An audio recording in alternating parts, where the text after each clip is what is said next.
Welcome back. This is another video documenting an upgrade for another customer here. What this customer had was, again, a very old computer, but this computer is a little bit different. It was a custom built computer from, I would say, 2002. It looks like it's a full tower case, but it's actually, if I look at it, it technically is a full tower case, but it won't actually fit a full-size motherboard. It's made of aluminum, which is great. It does have actually removable caddies, and it has fans on the hard drive caddy here. The fans still work out well. Two 80mm exhaust fans and four 5¼ bays on top. It does have a floppy bay. The old motherboard is this ancient a bit motherboard running in a single core Sempron onboard video. The memory had gone bad and the customer needed some data pulled out. The upgrade that was decided on was a basic upgrade, as cheap as we can get, and we're using the case because the case of this size, made of aluminum, is fairly expensive, well over $200. So we can reuse the case. Excellent case, excellent cooling.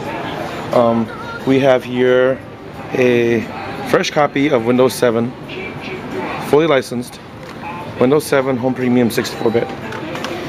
To run 64-bit, you do need at least 4 gigs of RAM.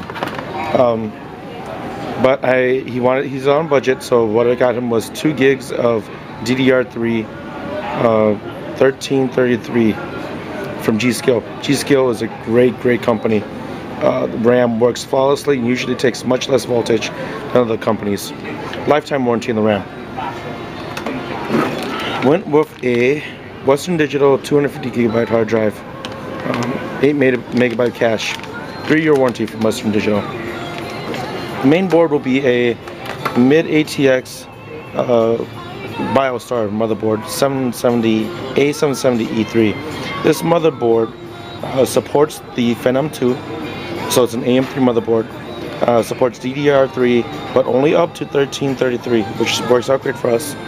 SATA 2 and PCI Express 2. So actually, I'm unboxing this for the first time. We have a user's manual,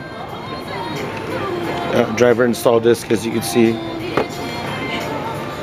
2 SATA cables, I/O plate, which is very generic looking, but it is a fairly budget board, but it looks good. The motherboard is in the stack bag right now. Not much cushioning in the packaging, which I'm not very crazy about. But let's unwrap this bad boy, see what happens. So.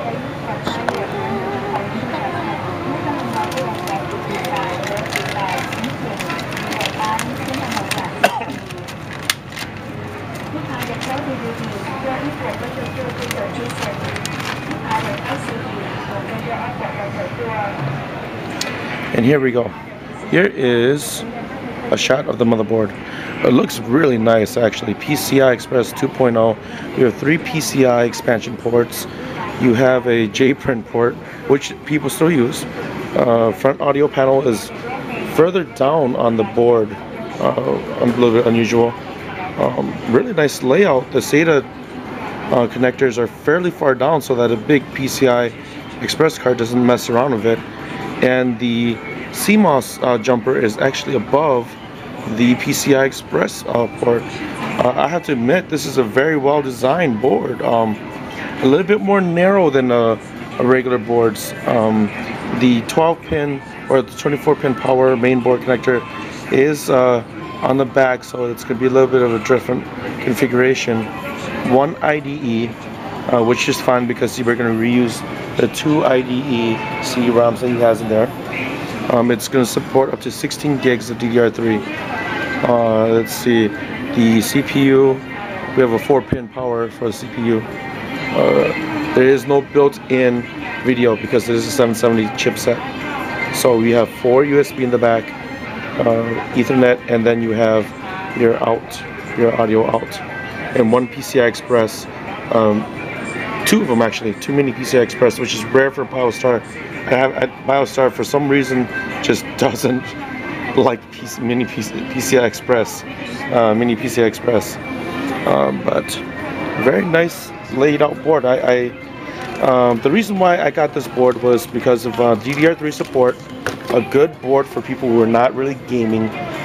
More than enough. It will, with a BIOS update, it will actually accept the 6-core processor, the 1055T or the 1090T. And what we have for the processor is a Sempron processor. It is the AMD Sempron 140 running 2.7 gigahertz. It's very energy efficient, taking only 45 watts. Very, very good processor. The reason why I got this is because, and the reason why I'm making the video today is because this board supports AOC or ACC, from what I've been told. It's the first time I'm using this board. What that means is that it has the capability to unlock a second core on this processor if this core indeed has a second, if this processor has a second core, and if the second core is stable. I've had very good luck with the Semprons. I was able to unlock 5 Semprons so far. When you unlock a Sempron processor, essentially what it becomes is it becomes a dual core. So under the CPU shield here, there should be 2 cores. Now if it's unlocked, it essentially becomes an AMD Anthlon II, running at 2.7 gigahertz.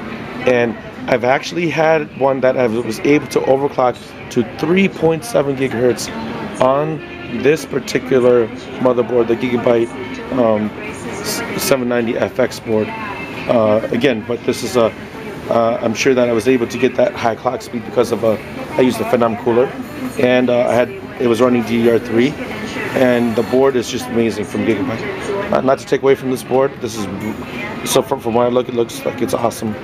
So I will put this together, and when it is done, we'll see if I was successful in hopefully unlocking the second core, which gives the customer huge bang for the buck, because essentially he gets a dual core processor for $35. And that dual core processor, the AMD Anthlon II, the Sempron, if you can unlock it, is on par with many Intel processors, and in actuality exceeds in terms of wattage usage and temperature. If you can consider that you get a lot of processing power for cheap, AMD is the way to go right now, because most people don't really, people have their own different uses for a computer, of course, but this customer wants it for business use, meaning accounting, spreadsheeting, word processing, surfing the net, and such. The graphics card that we're going to put in is going to be a salvage graphics card. It's just going to be an 8400 GS, and that is something that is thrown in as a freebie for this customer. So, again, signing off right now. Thanks for watching.